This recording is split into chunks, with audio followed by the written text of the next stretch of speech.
Good afternoon, members of the media.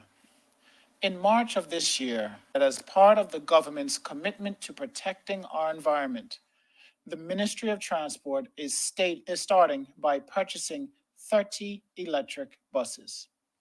We purchased the new buses from Golden Dragon Bus Company Limited in China during the summer. The company recently completed the pre-delivery inspections and is currently preparing the buses to be shipped from Shanghai to Bermuda. I'm very excited to announce that the project has progressed despite global supply chain issues. We anticipate that the buses will be arriving in 3 shipments over the next few months, but more so because they are scheduled to go into service in April of 2022, following the commissioning and staff training. The Department of Transportation is recruiting additional bus operators, which will ensure that we have the resources required to provide a reliable and consistent public bus service. To support the new buses, as part of the government's economic recovery plan, we are in the process of constructing interim charging stations at Dockyard, St. George's, and Fort Langton bus depots to support the initial 30 buses until the permanent charging infrastructure is ready. These charging stations will be fed from existing BELCO circuits and completed in March of 2022. The initial RFP for the new electric buses envisioned transitioning the entire bus fleet to electric over the course of 10 years. The permanent charging infrastructure will accommodate the whole fleet. The RFP for this new infrastructure is concluding, and the contract award is anticipated earlier in the new year. The build will take 1 year to complete, but yet additionally, we look forward to the Ministry of Public Works completing its solar PV project for the Fort Langton bus garage that will produce energy to assist the charging of the buses. I take this opportunity to remind commuters who use public buses and ferries to follow the Ministry of Health COVID-19 guidelines for traveling on public transportation, not only for their safety, but also the safety for our hard-working staff of the Department of Public Transportation and the Department of Marine and Port Services. I now invite Mr. Roger Todd, the Director of the Department of Public Transportation, to share the operational aspects of the new buses and the charging infrastructure. Thank you. Thank you, Minister. Good day, everyone. This is an exciting time for Bermuda and for public transportation. Not only are we working to replenish the public bus fleet and our staffing complement so that we can return to a reliable public bus and school bus service, we are also taking this opportunity to transition to a greener and energy efficient solution for Bermuda. And so that's very exciting. There is much work that has been done to get us to this point, and there is much work to be done as we transition now from the production of the vehicles to the implementation and commissioning. We look forward to the training programs, which will be supported by the Institute for Motoring Industry, as well as the Bermuda College and the manufacturer themselves. The training and operation of the buses will necessitate procedural changes, and so that's why we've identified the period of March 2022 for the commissioning and implementation with a view to entering into service with the new fleet in April 2022.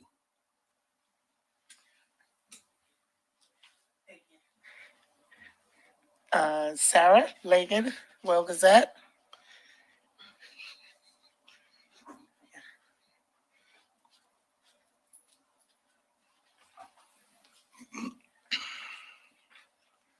Thanks for the update. Appreciate it.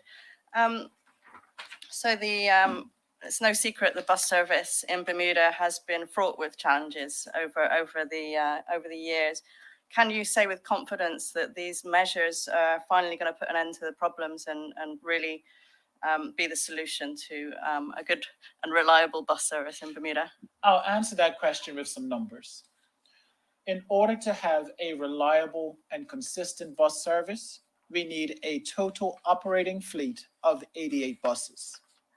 We currently have 51 operational buses. You add the 30 to that, and you're getting very close to that 88. So this should put us in a position where we arrest or close to eliminate the mass cancellations, but we cannot say that we're going to eliminate all cancellations at this time. When we take delivery of the second tranche of buses, that will put us in a place where we can say that outside of unforeseen circumstances, we should have that safe, consistent, and reliable bus service that we are aiming and achieving to have. Okay, great. Will there be any later buses than are currently available? Are there any plans being talked about for providing later buses in the evening and into the night? And that is a question best suited for the director. The short answer to that is no.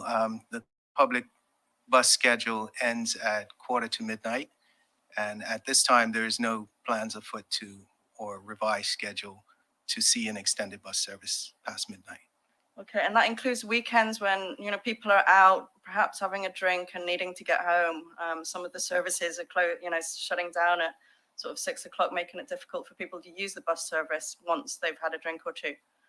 Has any bit of consideration been given to that element? I'd refer to the minister on that. In a road safety capacity.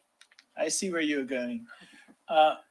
One is that what we are doing is we are working with, and I'm going to the road safety aspect of this, is that we have worked with the Road Safety Council, who is also working with CARTA and working with other stakeholders to provide other options for those that may be inebriated or under the influence to get home safely.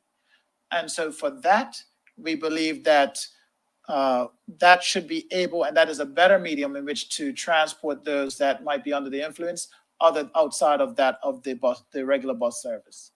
Okay, I hope you don't mind me asking a couple of other road transport related questions, slightly aside from the buses. But we heard from the police last week about the possibility of no warning breath tests. So breath tests that are administered without announcing where and when they're going to be.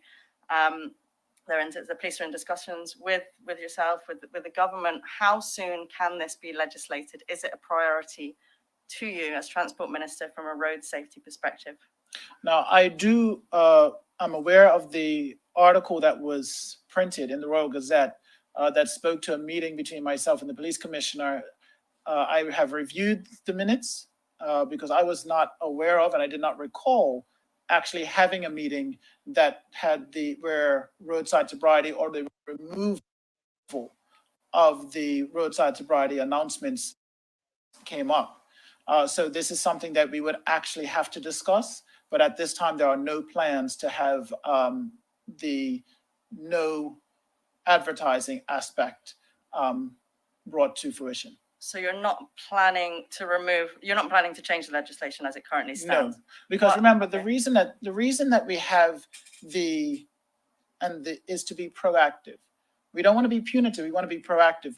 We believe that the best way to change this drink driving culture is to have people consciously make the decision not to drive under the influence. And so if they know that there is a roadside sobriety checkpoint out there, they should do, and this is part of the road safety committee's initiative of pick your designated driver prior to going out. This also allows for people and dovetails right into CARTA's program that they have for if you have been drinking, have this designated driver through the taxis that are available outside of the LOM building. So these are the things that we were looking at. We don't want to be punitive. We want to be proactive, and we want people to make the conscious decision for many years not and many to drink and decades, drive. and the drink driving culture persists in Bermuda. People find out where the roadside sobriety testing is, and they will go and drink in a different parish. And we've seen that happen. We saw an increase in people going to drink at the Fairmont Southampton when that was open, when they knew that all the roadside sobriety testing were going to be in Hamilton. The police have said that they oppose advertising. It frustrates the process. Are you not willing to work with the police, We are willing with the to- community, and to make an actual difference when it comes to drink driving in Bermuda? We are very much willing to work with the police.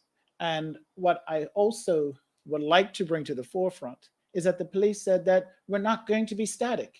We're going to be moving. So as soon as you think you figured it out, we're going to change it on you. But also, I want to go back to the main thing that you said. You said that the drink driving culture did not occur overnight.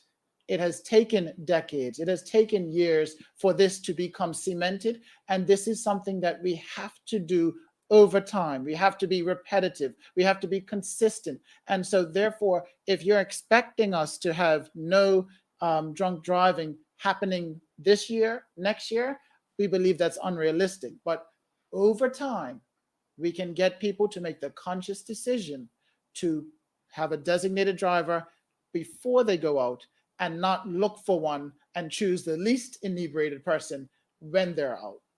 You said that the current legislation, the roadside sobriety tests move, it's hard to catch up with them.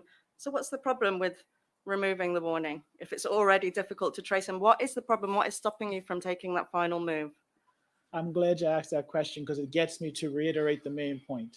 We're being proactive and not punitive. We're not trying to hide in the bushes and jump out and gotcha. We want you to make the conscious decision, because what we have noticed and what the statistics do show is that when people know there's a sobriety checkpoint out, they make better decisions before they go out instead of being reactive after they're out. Are the statistics reflecting that? Do you know? From the numbers that I've seen, I believe so. Which statistics would you refer to? I would actually refer to the statistics that the Road Safety Council is using. Which is? And I believe that that would be the same statistics that are provided by the police Which are? on the police website. Could you be more specific, please? I don't There are have lots the- of statistics I out there. don't have that in front of me right now. Okay, well, there was an increase in DUI arrests after the introduction of roadside sobriety testing. There was quite a significant in 2018 and 2019, and then it's tapered off again in 2020 and 2021. Maybe that's because of COVID and restrictions on movement. So it does show that the tests have increased actual arrests of DUI. Is it not already punitive as it stands, the legislation? No, it's not, because you have given people the opportunity to make the choice. And now they made their choice to not have a designated driver, and they were actually caught driving under the influence. Prior to roadside sobriety checkpoints, you wouldn't have people getting caught because there wasn't that police presence in the numbers that they are now. So it's almost like when we look at COVID. The more you test, the more you find. But the more you find, the earlier you are able to put in measures and proactive measures so that you can be strategic and make sure that we get that goal that we're achieving of being proactive and having persons actually think before they go out and pick a designated driver. Okay. Perhaps if the figures and the road deaths that are caused by drink driving don't reduce in the coming years, you might want to perhaps you might reassess the situation and whether you would change the legislation. We are always looking at this. It's a very fluid situation, and it's something that we look at on a regular basis. Okay. In terms of the speed cameras, we also talked about an RFP that's gone out on speed cameras. Are you able to give any more information about how many speed cameras you're looking to have around the island, and also what type of cameras? Actually, the speed cameras do not come under the Ministry of Transport. That comes under the Ministry of National Security. Okay, so you can't talk on that No, I today. Okay. Are you able to talk about the road resurfacing? I know it's probably between yourself and Public Works, but since all this trenching has been taking place and possibly other works on the roads, we've been hearing that the roads are quite uneven, and I think the government has acknowledged that, and there's a plan in place. to resurface eventually the roads in Bermuda. But I guess as a transport minister, from a road safety perspective, do you believe that that should be a priority, because some of these roads are perhaps a little dangerous as they stand? Well, two things. One, the road resurfacing comes under the Ministry of Public Works. And two, the statistics that we have seen do not attribute the road surface to the cause of accidents in the majority. The main majority is speed and or alcohol. Sarah, Okay, we're gonna get and- ready to wrap up. Okay, so Last question. with the budget, sorry, the budget for the resurfacing would come under public works. Public Works, yes. So that was just a follow on. That was just a follow on. Thank- just one- Last question. Let's go. And can you provide any update on the new air routes and ferries? Is there anything you can update us with regards to that? Air routes? Yeah. Yeah, we are actively working with the Air Service Development Committee, which is a combination of the Bermuda Tourism Authority, the Bermuda Airport Authority, and the Ministry of Transport. We have actually come together and we're putting the final touches on the transition or the new Air Service Development Strategy, which we'll be able to present in I'd say in the near future. Okay. All right. Appreciate your time. Thank you. Thank you, Minister. Any last words? And we can wrap up the press conference.